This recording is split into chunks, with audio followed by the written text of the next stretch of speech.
अस्सलामु अलैकुम रहमतुल्लाहि व बरकातुहू। अगर आप बंदर पकड़ने के पुराने तरीके से वाकिफ़ हों तो पुराने बंदर पकड़ने वाले शिकारी ये करते थे कि वो अपने बड़े बड़े पिंजरे लेकर जंगलों में चला जाते और पिंजरों को जंगलों की मुख्तलिफ खुफिया जगहों पर रख देते और उन पिंजरों के अंदर खाने की चीज़ें रखते थे और पिंजरे के ऊपर की साइड पे एक जगह छोड़ देते जिससे बंदर अपना सीधा हाथ खोल कर तो अंदर डाल सकता था, लेकिन मुट्ठी बंद करके बाहर नहीं निकालता था। जैसे ही कोई बंदर आता वो पिंजरे के अंदर हाथ डालता, वो चीज़ें जब उसके अंदर पड़ी होती थी खाने पीने की, उसको निकालने के लिए वो उसको जब मुट्ठी भर के बाहर निकालता तो बंदर उसका हाथ बाहर नहीं आता, तो बंदर इसी कश्मकश में रहता कि अगर वो हाथ खोलेगा तो उसकी चीज़ें अंदर गिर जाएंगी और वो खाली हाथ बाहर निकाल लेगा, यानी वो उन चीज़ों से महरूम हो जाएगा। तो बंदर इसी कश्मकश में जो है ना हाथ छोड़ना चाहता था और ना ही बाहर निकालना चाहता था। इतनी देर में शिकारी आते और बंदर को पकड़कर ले जाते।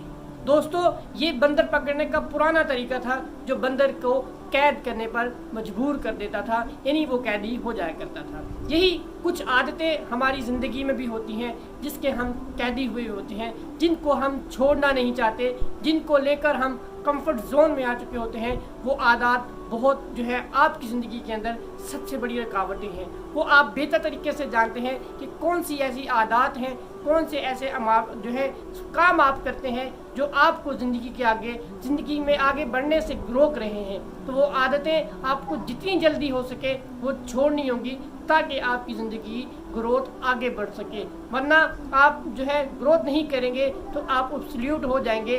पुराना वर्जन आप अपना बरकरार रखेंगे तो आपको दुनिया में और इस मुआशरे में कदर की निगाह से नहीं देखा जाएगा। तो अगर आप चाहते हैं कि आपको कदर की निगाह से देखा जाए तो आपको अपना बेस्ट वर्जन बनना होगा, आपको अपनी आदत बदलनी होगी, आपको अपनी बुरी आदत को चेंज करना होगा अच्छी आदत से। कुछ किताबें तो कहती हैं आदत बदलने के लिए हमें 21 दिन चाहिए, कुछ कहती हैं 41 दिन चाहिए, और अब रिसेंट रिसर्च ये बताती है कि अगर आप अपनी का आदत बदल सकते हैं तो वो लम्हात में बदल सकते हैं। यानी आदत बदलने के लिए आपको सबसे जो बेसिक चीज़ चाहिए वो विल पावर है। आपकी विल पावर जितनी स्ट्रांग होगी उतनी जल्दी आप अपनी आदत बदल सकते हैं। आप आदत को डायरेक्ट नहीं बदल सकते। ऐसा नहीं हो सकता कि आप सालों से जो है सिगरेट पीने की आदत में मुलव्विस हैं और उसको रोज़ाना की बुनियाद पर आप सिगरेट पीते हैं, यानी आप स्मोक जो है चेन स्मोकर हैं, सिगरेट की आदत छोड़ना चाहते हैं, आप कहें कि मैं एकदम छोड़ दूं, तो ऐसा नहीं होगा।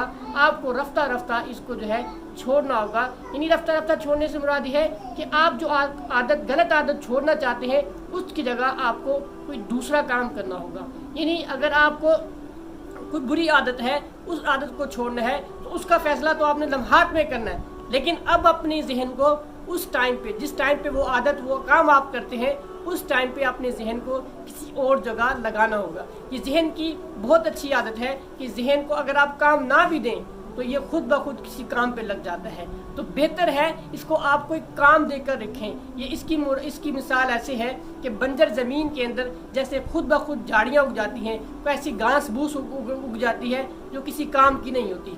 इसी तरह हमारा जहन भी काम करता है। अगर हम इसको काम नहीं देंगे तो किसी न किसी काम पे हमें खुद ब खुद लगा देगा, और जब ये खुद ब खुद किसी काम पे लगाएगा तो वो काम वो होगा जो हमारी ज़िंदगी का टाइम वेस्ट होगा।